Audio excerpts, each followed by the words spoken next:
Hola jóvenes, muy buena tarde. Bienvenidos a nuestra unidad número 2 y a las sesiones de nuestra segunda semana de nuestro módulo número 14, el universo natural.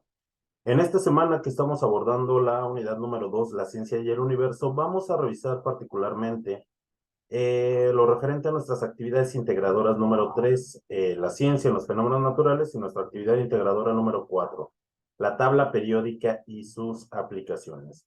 Les recuerdo mi nombre es Francisco Javier Camacho Flores y soy su asesor virtual para este módulo número 14.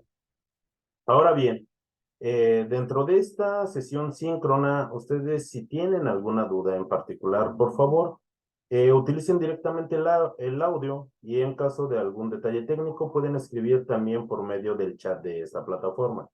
Al término de esta sesión se estará generando un video mismo que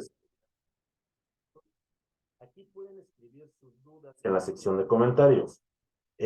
Aquí sí pueden precisar y de preferencia el minuto en el cual está surgiendo esa duda.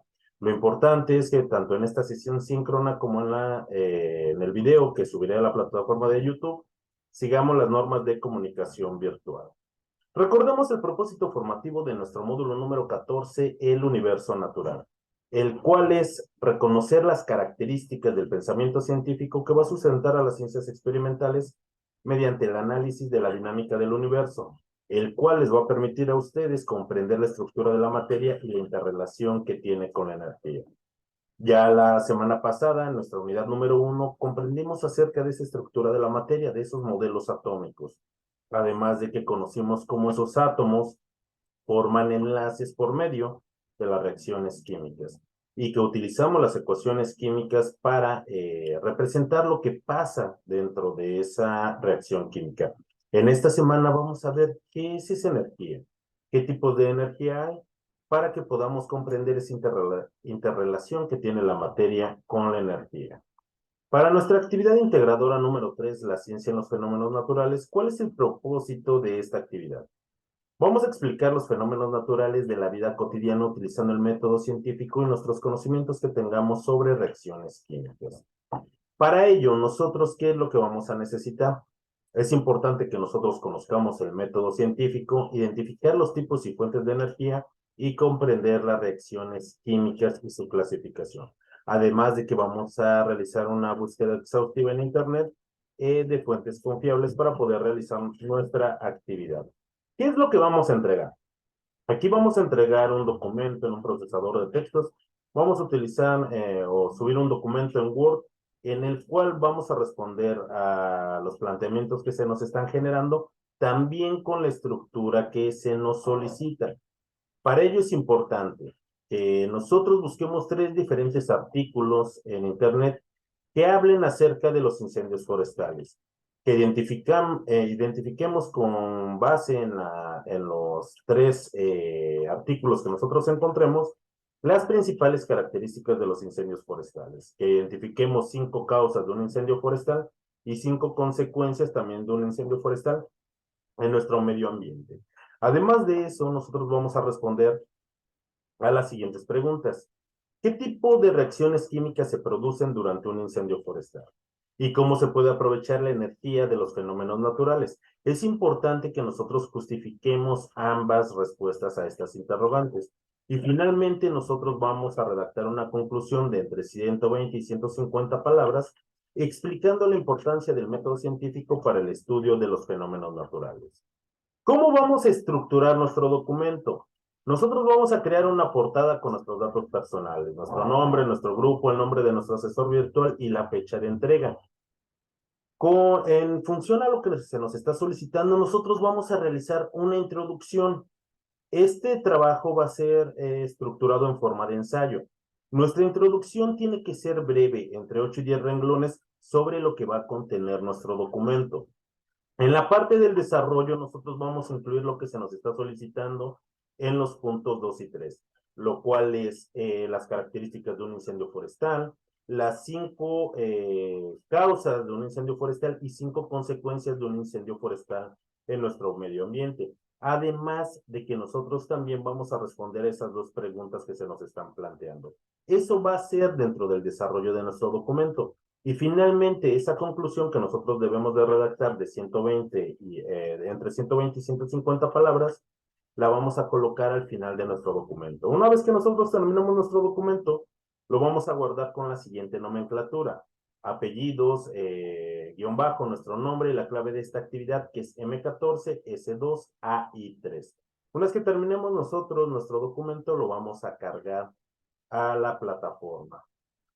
Para ello, jóvenes, ¿dónde vamos a encontrar estos artículos que hablen sobre nuestros incendios forestales? Nosotros podemos buscar algún artículo en algún portal de alguna universidad. No necesariamente busquemos un artículo científico. Si lo encontramos, qué bueno. También podemos nosotros consultar nuestras dependencias gubernamentales como la CONAFOR, si en la página del SADER, por ejemplo, existe este tipo de información, no solamente de orden federal, también instituciones a nivel estatal o a nivel municipal. Algo también que puede ser muy importante, por ejemplo, un artículo periodístico, pero que sea de un medio de circulación nacional o de circulación internacional. Por ejemplo, como puede ser CN Noticias o algún medio nacional, pero que tenga presencia dentro de todo el país. ¿Por qué? Porque cuando hacen un artículo sobre los incendios que ocurren en nuestro país, principalmente en las temporadas de incendios, manejan mucha información que nosotros necesitamos para esta actividad. Así es que también podría ser prudente, pero y recuerden, lo más importante es que si nosotros tomamos información de estos artículos, que nosotros coloquemos dentro de las referencias cada uno de estos, porque si nosotros tomamos esa información sin colocar la referencia, entonces nosotros estamos incurriendo en una conducta de plagio. Es por ello que todas las fuentes de información que ustedes consulten, por favor, colóquenlo en la parte del rubro de fuentes. Alicia, buena tarde. Qué bueno que se integra a nuestra sesión del día de hoy. ¿Tiene alguna duda particular sobre las actividades de esta semana? Buenas tardes, asesor. No, por el momento todo me queda claro. Ok, perfecto. Entonces vamos a continuar con esta parte explicativa. De verdad, si surge alguna duda, tome directamente el audio o bien puede escribirnos también por medio de nuestro chat. Ahora, nosotros una vez que identifiquemos nuestros artículos en los cuales vamos a trabajar, vamos a buscar las principales características de esos incendios forestales, 5 causas de un incendio forestal y también 5 consecuencias de un incendio forestal en el ambiente. Y para ello, jóvenes, ¿qué tiene que ver la energía? ¿Qué tiene que ver un incendio forestal respecto de lo que ya aprendimos acerca de las reacciones químicas, de esa formación de enlaces? Nosotros ya aprendimos, por ejemplo, que las reacciones químicas es el paso de reactivos a productos, que los reactivos van a tener una naturaleza diferente a esos productos, que obedece una ley, la ley de la conservación de la materia. Pero, ¿qué es lo que se necesita para que ocurra una reacción química? Es posible que se necesite energía para que proceda esa reacción, pero también es posible que esas sustancias liberen energía. Cuando ocurren estos cambios de reactivos hacia productos, Bueno, no. Dunia, buena tarde. Qué bueno que se Buenas integra. tardes. ¿Tiene alguna duda particular sobre las actividades de esta semana? Por el momento no. Ok, muchísimas gracias. En caso de que se llegue a presentar cualquier duda, por favor, no dude en plantearla tomando el audio o escribiéndolo por medio de nuestro mensajero. Ahora, eh, para que ocurra esa reacción química, esos reactivos, es necesario para poderse transformar esas sustancias en otras que los átomos que conforman esas sustancias rompan sus enlaces y formen enlaces nuevos. A esa energía de ruptura es la que interviene dentro de las reacciones químicas donde esas sustancias rompen sus enlaces para poder formar enlaces nuevos. A ello se le conoce como energía de enlace. ¿Y cómo es que nosotros la podemos medir? Ese tipo particular de energía que ocurre en las reacciones químicas y que es característica tanto de los reactivos como de los productos, lo conocemos como entalpía de formación. Ese delta H, ese triangulito con esa H, es una entalpía de reacción. ¿Por qué es importante esa fórmula? Vemos que hay una H subíndice P y una H0 subíndice R. Es la entalpía de los productos menos la entalpía de los reactivos. ¿Y qué me dice? ¿Qué es lo que pasa, por ejemplo, si ese resultado es un resultado negativo? Va a decir que no hay energía o qué pasa con esa energía. El signo de esa operación algebraica nos indica si se libera calor o si necesita calor y se absorbe. Un signo negativo nos indica que es una reacción exotérmica. ¿Qué quiere decir? Que libera calor al medio.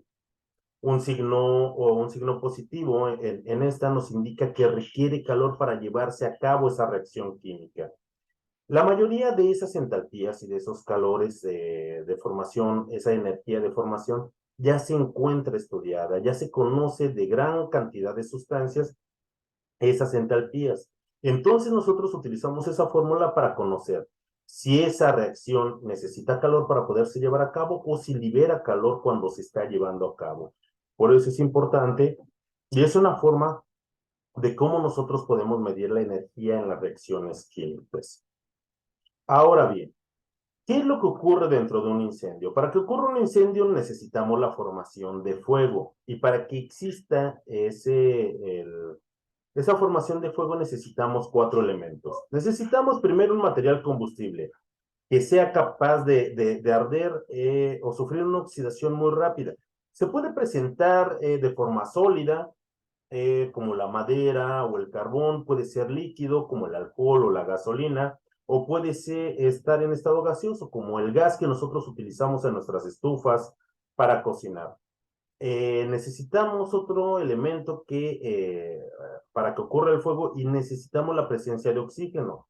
¿De dónde obtenemos el oxígeno? Pues de nuestro propio aire. Se necesita al menos una concentración del 16% de oxígeno para que ocurra la existencia de fuego. Nuestro aire tiene una concentración de oxígeno de un 23%, así es que con el oxígeno que se encuentra en nuestro aire se llevan a cabo la reacción química para que pueda ocurrir un fuego durante esta reacción. Se necesita calor, se necesita una energía inicial que sea capaz de desarrollar una reacción química en cadena para que pueda ocurrir diversos tipos de reacciones que ocurren en un incendio o para que pueda ocurrir la presencia de fuego. Particularmente en un incendio ocurre una reacción de combustión. Esto es característico siempre en cualquier tipo de presencia de fuego. Esta reacción de combustión viene acompañada de una reacción de reducción y una reacción de oxidación. Todos los elementos que van a ser una constante en cualquier reacción de combustión va a ser el dióxido de carbono y el vapor de agua. Todos, en cualquier tipo de reacción de combustión. Independientemente del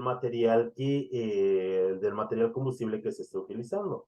Ustedes van a decir, yo en mi investigación encontré que se encuentran nitritos, nitratos, algunos compuestos azufrados o algunos compuestos diversos como el monóxido de carbono en vez del dióxido de carbono. Claro que vamos a encontrar otros productos. ¿De qué va a depender ello? Del material combustible que nosotros estemos utilizando. Pero los productos constantes de esa reacción de combustión siempre vamos a encontrar, independientemente de otros compuestos, el dióxido de carbono y el vapor de agua. ¿Por qué? Porque ese va a ser parte de cualquier tipo de reacción. Esos demás productos que nosotros encontramos va a ser dependiendo de las características de ese material combustible.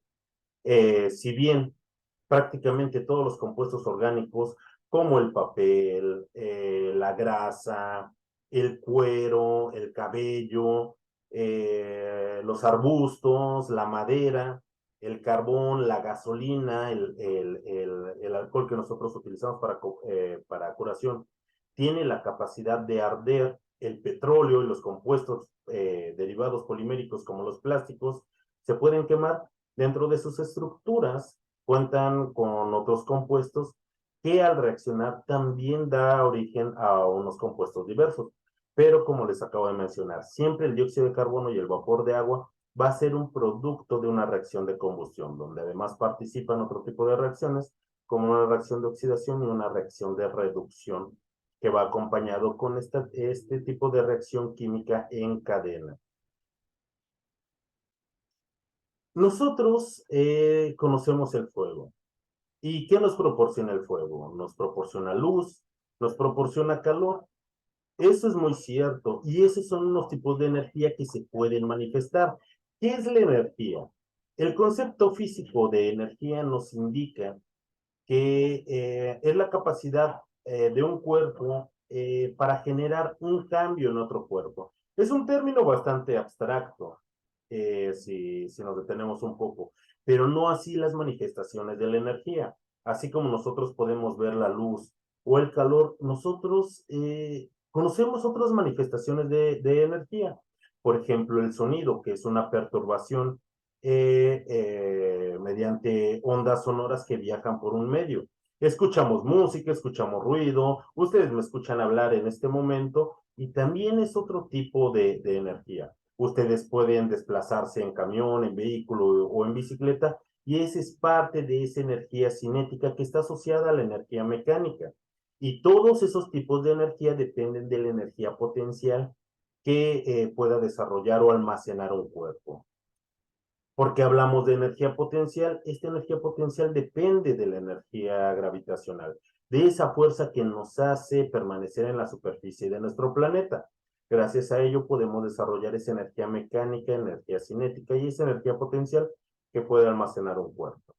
Entonces, ¿qué pasa? Empezamos a intuir que la energía no solamente es esa luz o es ese calor, también está asociada al movimiento, incluso está asociada al reposo. Y además de eso, también la energía puede cambiar de un tipo a otro. Para que ustedes me puedan escuchar, necesitan energía eléctrica que haga funcionar esas bocinas que reproduce el sonido con el que ustedes me están escuchando. Además, se necesita energía eléctrica para mantener sus computadoras prendidas si es que están en su hogar.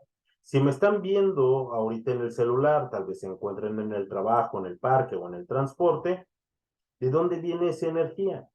Viene del almacenamiento de una energía, de una batería, de una energía química que convierte en energía eléctrica y ustedes me están viendo por la energía luminosa que está en su pantalla, además de la energía acústica que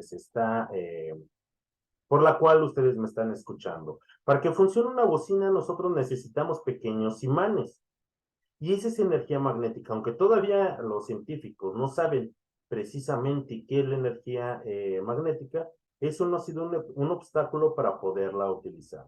Y vemos que la energía se puede convertir no solo en un tipo, sino en varios tipos de energía. La energía térmica, por ejemplo, la utilizamos para cocinar, para bañarnos, puede difundir por medio de convección, de radiación o de conducción. Por ejemplo, no solamente necesitamos acercarnos a la estufa o hacer una fogata para sentir calor. Por ejemplo, si hay un día soleado y nosotros salimos a percibir esos rayos solares, también nos irradia de calor, además de luz. Nosotros ya conocimos esos átomos y a partir de ellos podemos liberar cantidades muy grandes de energía, aprovecharla en forma de calor y producir energía eléctrica. Y no solo la energía eléctrica, la energía nuclear se aprovecha principalmente para producir energía eléctrica, pero también nos ayuda a producir otros tipos de materiales muy importantes para las áreas médicas. Hay energía radiante extraordinaria. ¿Qué dosis elevadas nos pueden hacer daño? Pero dosis bajas pueden ser útiles, por ejemplo, para una radiografía. Hoy en día es importante aprovechar otras fuerzas, otras energías para no repercutir en nuestro medio ambiente y podemos aprovechar las energías renovables. Una de ellas es la energía eólica. La energía eólica aprovecha la fuerza del viento. En esa fuerza del viento la convierte en energía mecánica y la puede convertir en energía eléctrica que llega a nuestros hogares. Y no solo eso, el ser humano ha podido aprovechar la energía contenida en el viento, no solamente para generar electricidad hoy en día. Gracias a esa energía contenida en el viento, se pudieron navegar nuestros mares, conocer otros lugares, transportar muchas mercancías. ¿Por medio de qué? Por medio de carabelas o barcos de vela. Claro que era más tardado y no dependía el de nosotros el generarla, pero sí el aprovecharla cuando estaba presente. Y no solo eso, por ejemplo, los molinos de trigo, esos molinos característicos que tal vez se observan en algunas imágenes, por ejemplo en Holanda, aprovechaban esos molinos de viento, la fuerza para convertirlo en energía mecánica. ¿Y cómo lo aprovechábamos? Para triturar esos cereales y producir harinas hace cientos de años. Por ello es muy importante y la energía eólica, el ser humano no solamente la aprovecha el día de hoy, la ha aprovechado a través de la historia. Y gracias a ello hemos desarrollado tecnología y, por ejemplo, nuestro sol nos brinda una cantidad enorme de energía en forma de luz o en forma de calor. Si no fuera por el sol y esa energía biológica, la cual la traducen las plantas para poder crecer y soportar toda la alimentación de nuestro planeta, o principalmente en la superficie de nuestro planeta, hemos desarrollado tecnologías que nos permiten, por ejemplo, aprovechar la energía del sol para convertirla en energía eléctrica. Y no solo eso, hemos aprovechado también la energía contenida en el calor del sol para poderla convertir en otro tipo de energía, aprovechar esa energía térmica.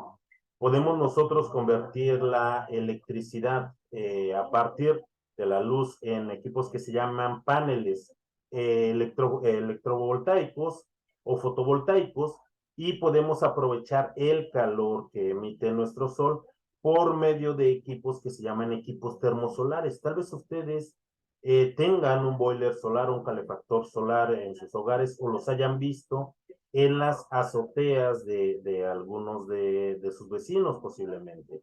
La energía hidráulica también es una energía que hoy nos brinda cantidades enormes de electricidad. Eso aprovechando la energía cinética que se encuentra contenida en el agua y convirtiéndola en energía eléctrica. ¿Y qué fuera de nosotros si no aprovecháramos la energía eléctrica? ¿Para qué? Para poder iluminar nuestras noches aprovechando esa energía lumínica que pueden existir. Ahora bien, eh, permítanme un segundo.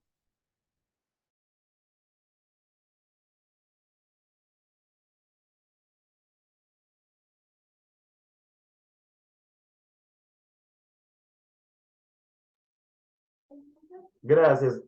Ahora bien, ¿cómo hemos sido capaces de poder desarrollar, por ejemplo, y estudiar esas interconversiones en la energía? ¿Cómo aprovechar los recursos para obtener energía? Todo ello ha sido gracias al desarrollo de la tecnología, y la tecnología no se hubiera podido desarrollar sin la aplicación del método científico. ¿Qué es el método científico? El método científico son una serie de etapas ordenadas que llevan a cabo una investigación científica. Nos permite generalizar y formular leyes a través de la comprobación sistemática de muchos resultados. ¿Cuáles son las etapas del método científico? Todo parte de la observación. Cuando se observa un fenómeno en la naturaleza, el ser humano ha tratado de explicarlo. Primero, planteando una respuesta de cómo es posible que se lleve a cabo ese fenómeno. Plantea una experimentación y en función de esos resultados puede concluir si es que esa pregunta o esa respuesta o esa hipótesis que se había planteado al inicio por medio de su experimentación lo llevaron a resultados satisfactorios o no lo llevaron. Si se llega a un resultado satisfactorio, eso nos da la posibilidad de que alguna otra persona y en otro lugar se vuelva a repetir el mismo experimento y adivinen qué, generando exactamente los mismos resultados. Cuando ocurre eso, nosotros podemos generalizar los resultados, llevar una comprobación sistemática. Ahora, ¿qué pasa si nosotros no obtenemos los resultados que nosotros imaginamos o que nosotros queremos? No sirve el método científico, sirve y sirve de mucho. ¿Por qué? Porque esos resultados los puede llevar a cabo otro científico u otra persona y al observar puede cambiar esa experimentación o puede plantear una hipótesis diferente. ¿Para qué? Para que se obtengan tal vez otros tipos de resultados. se van a obtener unos resultados positivos. Si se reproducen, entonces los podemos generalizar, y si no, entonces puede un científico, una persona más diseñar y diseñar hasta poder describir ese fenómeno y poderlo reproducir. Por ello es tan importante el método científico, es la base de nuestra tecnología hoy en día y de la generación de conocimiento que damos como verdadero. Ahora, una vez que nosotros ya tenemos ese conocimiento, ¿no podemos volver a aplicar el método científico para poderlo comprobar? Claro que sí, pero una vez que ya está validado ese conocimiento, todas las veces que nosotros apliquemos ese método científico siguiendo esa experimentación, claro que vamos a obtener siempre esos mismos resultados. Es por ello que es importante aprender del método científico. ¿Para qué? Para poder describir esos fenómenos que nos ocurren en la naturaleza y obtener conocimiento de esta forma. Al menos el método científico tiene 4 etapas. Algunos autores proponen más etapas, pero al menos son 4 etapas básicas. A partir de algunos dicen que se necesita esa observación, el investigar, plantear la hipótesis, experimentar, analizar nuestros datos para poder concluir. Dependiendo de la complejidad de nuestra observación o de la aplicación de ese método científico, claro que pueden involucrarse más etapas para poderlo llevar a cabo. ¿Cómo vamos a evaluar esta actividad? Recuerden que ustedes tienen que crear un documento en un procesador de textos y con base a esos 3 diferentes artículos que ustedes van a buscar, van a estructurar su actividad de la siguiente forma. Va a ser una actividad en forma de ensayo. Primero, su documento tiene que constar de una portada con sus datos personales. Van a llevar a cabo una introducción, al menos de entre 8 y 10 renglones, con una descripción clara de lo que va a contener su documento.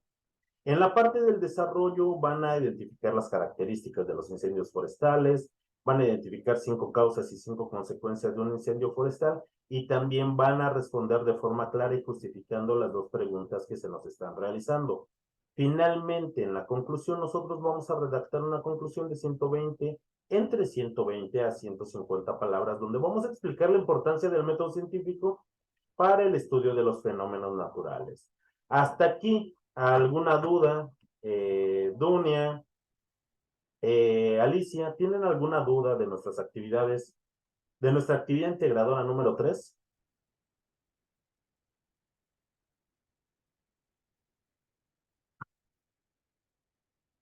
Ok,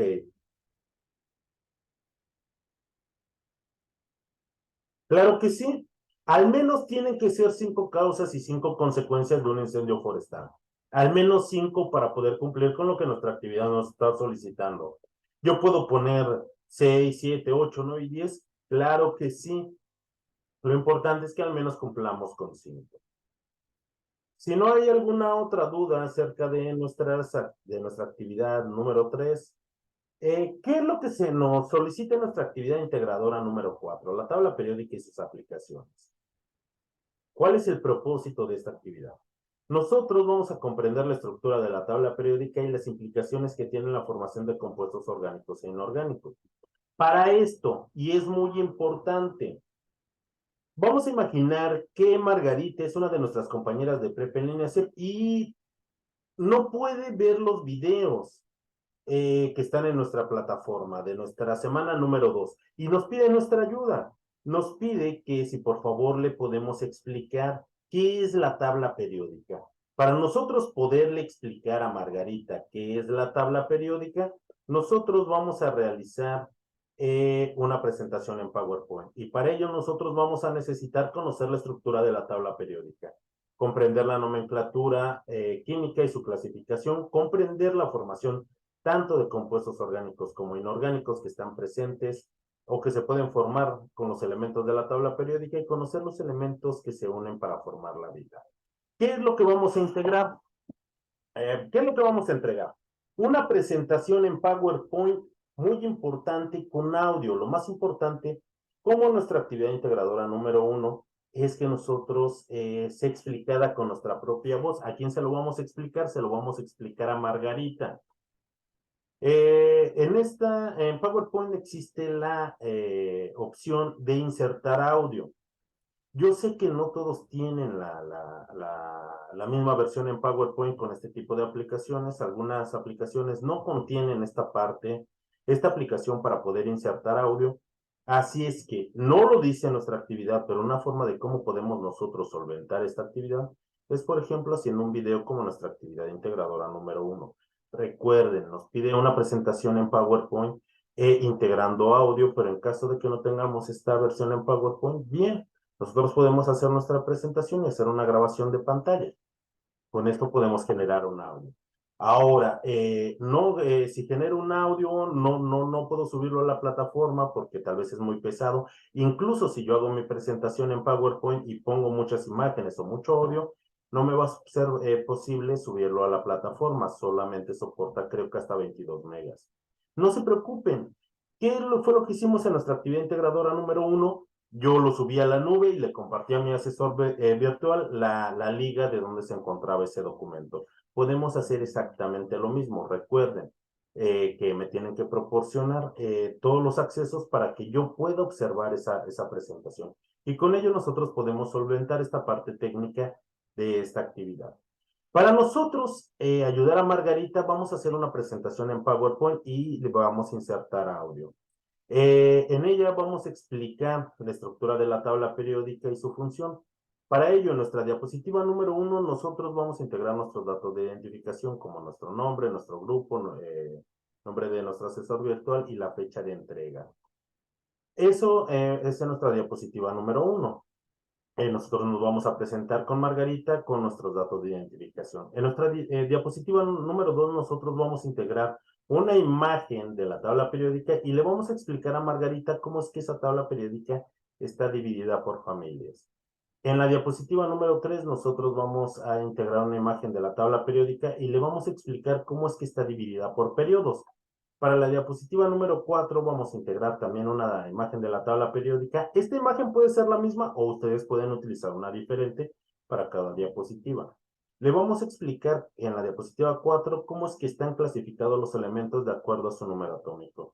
Para la diapositiva número 5 vamos a integrar una imagen de un elemento de la tabla periódica y vamos a describir acerca de su símbolo químico. Para la diapositiva número 6 vamos a utilizar también la imagen de un elemento de la tabla periódica y vamos a explicar qué es a Margarita la tabla periódica.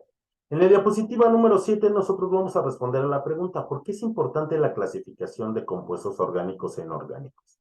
En la siguiente diapositiva nosotros vamos a mencionar 3 ejemplos de compuestos orgánicos y 3 de compuestos inorgánicos. Para nuestra diapositiva número 9 vamos a responder a la pregunta, ¿para qué nos sirve conocer y comprender la tabla periódica? Una vez que nosotros terminemos nuestra presentación, la vamos a guardar con la siguiente nomenclatura. Nuestros apellidos, guión bajo, nuestro nombre y la clave de esta actividad que es M14, S2, A y 4. Recuerden, nuestra plataforma no soporta archivos con un peso mayor de 20 megas. ¿Qué es lo que pasa si yo ya hice una super presentación y pesa más de 20 megas? Súbanla a la nube y a mí me comparten un documento con la liga para poder revisar su presentación. ¿Qué es lo que pasa si yo para explicarle a Margarita necesito, por ejemplo, más diapositivas? Claro que las puedo anexar. ¿Qué es lo que pasa si para explicarle a Margarita acerca de la tabla periódica yo necesito insertar un poco de audio? Porque sí, a veces necesito apoyarme un poco en audio para poder explicarle mejor a Margarita. Claro que yo puedo utilizar un poco de texto en mis diapositivas. Ahora también, es importante que ustedes utilizan alguna referencia. ¿Por qué no insertar una diapositiva más para que yo ponga las referencias de las imágenes y para que ponga la referencia también de esa información que me ayudó a explicar a Margarita acerca de la tabla periódica? Y bueno, ¿cómo le vamos a explicar a Margarita qué es la tabla periódica? Pues le vamos a explicar a Margarita que la tabla periódica es una forma de cómo están ordenados los elementos que se han conocido hasta este momento, que los ordenamos de acuerdo a sus propiedades químicas, a sus propiedades físicas, de acuerdo a su configuración electrónica, y por eso tiene esa forma tan caprichosa la tabla periódica. Que también en la tabla periódica vamos a utilizar diferentes colores de acuerdo a esas características físicas, químicas o eléctricas que están presentando los elementos, o incluso también podemos utilizar diferentes nomenclaturas para los colores de los símbolos químicos, porque a temperatura ambiente se pueden presentar de forma sólida, líquida o gaseosa, y entonces es viable que también nosotros utilicemos diferentes colores para ello. También le vamos a explicar a Margarita que en una tabla periódica podemos encontrar diferentes datos para la identificación de esos elementos de la tabla periódica. Y es por ello que los elementos de la tabla periódica van a estar ordenados en grupos o familias. Anteriormente, antes del 2007, y si ustedes llegan a encontrar una tabla periódica de esa forma, encontrábamos grupos del 1 al 8A y del 1 al 8B, además de los gases nobles siempre a la derecha. A partir del 2007, para nombrar a los grupos o las familias, se utilizó un ordenamiento más simple, del 1 al 18, iniciando por el extremo izquierdo y terminando en el extremo derecho. De esa forma, jóvenes, surge una forma de cómo identificarlos, una mejor forma, tal vez, y más simple para poderlo identificar. No obstante, todavía se siguen utilizando la nomenclatura con números romanos del 1 al 8A y del 1 al 8B. Y de esa forma, los grupos o las familias van a ser esas columnas verticales en las cuales están ordenados los elementos de la tabla periódica y van a compartir características entre sí. Algunas de las características que comparten es el número de oxidación o el número de valencia. También le vamos a explicar a Margarita que esa forma de la tabla periódica va a obedecer a cómo se encuentran ordenados por sus periodos. ¿Y qué son los periodos?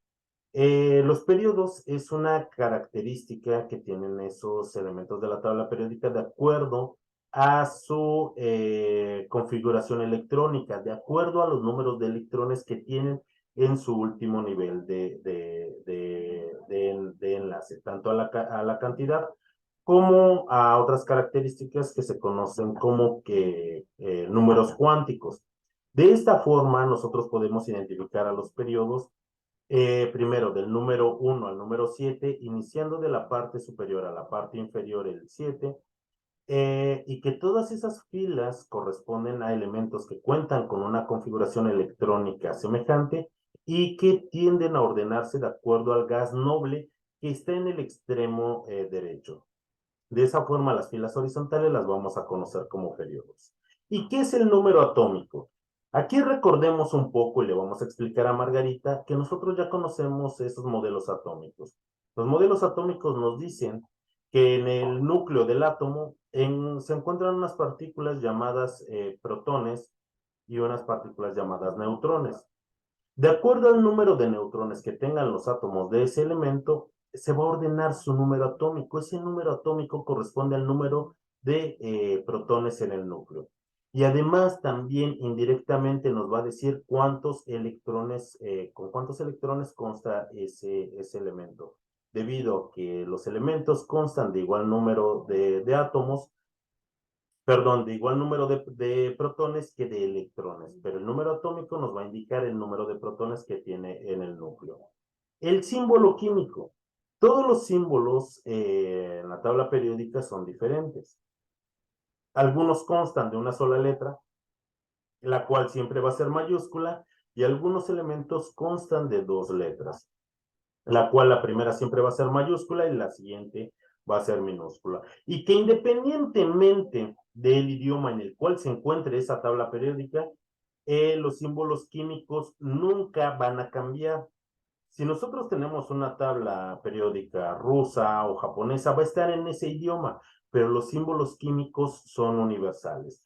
Algo importante de los símbolos químicos es que los símbolos químicos se extraen de los nombres que se otorgaron en diferentes idiomas, ya sea por el descubridor, el lugar en el que se descubrió. Los nombres de los elementos químicos de origen, ese nombre, toman el nombre del idioma francés, del alemán, del inglés, incluso también del latín. Y de acuerdo a esos nombres es cómo se toma el símbolo químico el cual no va a cambiar independientemente del idioma en el que nosotros tengamos esa tabla periódica. Y entonces, si nosotros ya describimos ese número atómico, ¿qué va a ser la masa atómica? La masa atómica es la suma de las masas de esas partículas que se encuentran en el núcleo de los átomos de los elementos. Entonces va a ser la suma de la masa tanto de protones y de neutrones que cuentan los elementos de ese elemento químico que se encuentra en la tabla periódica. ¿Por qué es importante que nosotros conozcamos acerca de los elementos de la tabla periódica? Porque estos pueden reaccionar entre ellos formando tanto compuestos orgánicos como compuestos inorgánicos. Los compuestos orgánicos tienen diferentes características. Una de ellas es que todos los elementos orgánicos surgen de la reacción entre átomos de carbono con otros elementos como el hidrógeno, el oxígeno, el nitrógeno, el azufre y el fósforo. Son los compuestos que más diversos se encuentran en la naturaleza. El enlace químico que los caracteriza es el enlace covalente. La mayoría de estos compuestos tienen la capacidad de arder o de quemarse. Presentan isomería, es decir, que diferentes moléculas con el mismo peso molecular tienen comportamientos diferentes. La mayoría son se disuelven en disolventes orgánicos y sus reacciones son lentas y rara vez cuantitativas. ¿Qué es lo que pasa con los compuestos inorgánicos? Los compuestos inorgánicos, el enlace que los caracteriza es el compuesto iónico. Generalmente no presentan isomería, difícilmente arden y son muy pocos aquellos que pueden arder o quemarse. La mayoría se disuelven en agua y estos sí reaccionan generalmente de forma rápida y cuantitativamente. ¿Qué compuestos serían orgánicos? Y aquí hay que tener mucho cuidado. Existe una enorme variedad de compuestos orgánicos y los utilizamos a diario, como el papel, como el cartón, los compuestos de los que se han hecho nuestros alimentos, nuestros medicamentos. Nosotros mismos estamos hechos de compuestos orgánicos. Por ejemplo, los azúcares como la glucosa, el azúcar de mesa, que es la sacarosa, los aceites que utilizamos para freír, los alimentos, como las proteínas, como la hemoglobina, los ácidos nucleicos que conforman el DNA. Hay muchísimos, hay más de 130 millones de compuestos orgánicos que se han identificado hasta este momento. De esos compuestos inorgánicos, por ejemplo, también los utilizamos a diario. Por ejemplo, el ácido muriático para limpiar nuestros baños, o el bicarbonato de sodio, el agua, las sales como la sal de mesa, como el cloruro de sodio, la sosa o el hidróxido de sodio con el que limpiamos nuestras estufas, son compuestos inorgánicos. Todas las rocas, las diferentes minerales que nosotros encontramos, la tierra, están hechas de compuestos a base de silicio y todos son compuestos inorgánicos. ¿Cómo vamos a evaluar esta actividad? Para evaluar esta actividad, recuerden que ustedes tienen que realizar una presentación en PowerPoint e insertarle audio. Tiene que estar explicado con su propia voz. ¿Y a quién se lo van a explicar? Se lo vamos a explicar a Margarita. ¿Y quién es Margarita? Vamos a imaginar que es una compañera de nuestra generación de Prepa en línea CEP que nos está pidiendo nuestra ayuda para que le expliquemos acerca de la tabla periódica. ¿Qué es lo que pasa si no tengo una versión de PowerPoint que me permite insertar audio? Bueno, yo lo que puedo hacer, o una forma de cómo solventarlo, es haciendo un video como lo hice en mi actividad integradora número 1, cumpliendo con todas y cada uno de los puntos que nos están solicitando. Lo vamos a integrar iniciando con una portada con nuestros datos personales. Vamos a explicar la estructura de la tabla periódica con cada uno de los puntos que se nos está solicitando. Vamos a responder a la pregunta sobre la clasificación de compuestos orgánicos e inorgánicos, además de que vamos a proporcionar 3 ejemplos de cada uno de estos. Y finalmente, vamos a responder a la pregunta sobre la utilidad de conocer y comprender la tabla periódica. Una vez que nosotros terminemos, vamos a subir esta presentación a nuestra plataforma y en caso de que sea muy pesada, yo la subo a la nube y a mi asesor virtual le comparto un documento con la liga en donde se encuentra mi actividad. Lo importante es que si lo hacen de esta forma, me proporcionen todos los permisos para que yo pueda revisar esa presentación. Hasta aquí, Dunia, Alicia, ¿alguna duda de esta actividad?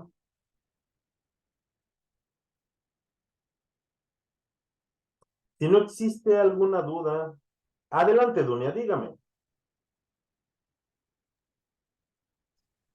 Lo que yo entendí, ¿la presentación la tenemos que hacer video o es una No, presentación? no, mire, vamos a hacer una presentación en PowerPoint. En PowerPoint existe una aplicación donde yo puedo insertar audio y eso es lo que yo voy a subir y es lo que voy a hacer. Pero ¿qué es lo que pasa si yo no tengo una versión en PowerPoint que me permita insertar audio? Una forma de cómo yo puedo solventar ello es generando un video. Y lo que les comento, nuestra actividad no nos dice que hagamos un video, pero es la forma como yo lo puedo hacer si no tengo una versión en PowerPoint que me permite insertar audio. De esa forma lo puedo yo solventar. Ahora, las instrucciones de mi actividad me dicen, sube la presentación a la plataforma. Pero ¿qué es lo que pasa si mi presentación, ya una vez que ya la termine, pesa mucho más y no me lo soporta la plataforma? Entonces yo lo puedo subir a la nube y compartirle a mi asesor la liga de donde se encuentra. No lo pide así, pero si llegamos a tener este tipo de dificultades, de esta forma las podemos resolver. Ok, muchas gracias. De nada, Dunia. ¿Alguna otra duda?